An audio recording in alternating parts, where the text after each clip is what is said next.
ঢাকা বিশ্ববিদ্যালয়ের রাজু ভাস্কর্যের সামনে বৈষম্য বিরোধী আন্দোলনকারীরা অবস্থান নিতে শুরু করেছে। সেখানে আছেন সহকর্মী সম্রাট আনোয়ার। বিস্তারিত জানতে সরাসরি যুক্ত হচ্ছে তার সঙ্গে। সম্রাট, আমরা জেনেছি যে ইতিমধ্যেই রাজু ভাস্কর্যের আশেপাশে শিক্ষার্থীরা আসতে শুরু করেছে এবং ঠিক একই জায়গাতে আজকে বিকেলের দিকে ছাত্রলীগেরও অবস্থান কর্মসূচির ঘোষণা আছে। কোনো কিছুর আশঙ্কা কি করছেন কিনা? ধন্যবাদ। আন্দোলন যেটি চলমান রয়েছে, আপনারা জানেন আজকে 15তম দিনের মতো আন্দোলন এখানে চলছে এবং গত কয়েকদিন ধরে আমরা দেখেছি যে আন্দোলনের যে বহুমাত্রিকতা সেটি কিন্তু আমরা দেখতে পাচ্ছি এবং তারই ফলশ্রুতিতে গতকাল আমরা দেখলাম যে মাঝরাতে শিক্ষার্থী যারা আন্দোলনের সাথে জড়িত তারা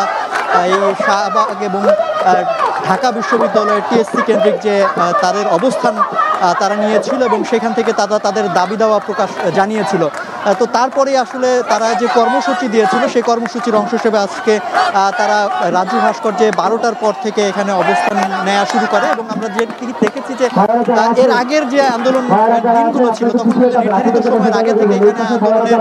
যারা অংশগ্রহণ নেওয়ার শিক্ষার্থীরা চলে এসেছিলেন, কিন্তু আজকে কিছুটা সময় লেগেছে। তারপর আমরা দেখেছি যে আস্তে আস্তে করে বিভিন্ন জায়গা থেকে ঢাকা মেডিকেল কলেজ থেকে এখানে এসে হোম ইকোনমিক্স থেকে ইডেন কলেজের পক্ষ থেকে এবং ঢাকা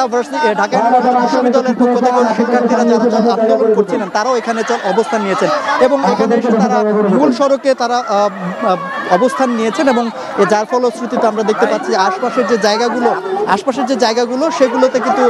যান চলাচল প্রায় বন্ধ হয়ে গেছে এবং তারা মূলত স্লোগান দিচ্ছেন যে তাদের যে মূল দাবি, এই যে কোটার যে সংস্কারের দাবি সেটি কিন্তু তারা বারবার বলছেন এবং এই সংস্কারের যে দাবি সেটি নিয়ে কিন্তু গতকাল আমরা দেখেছি যে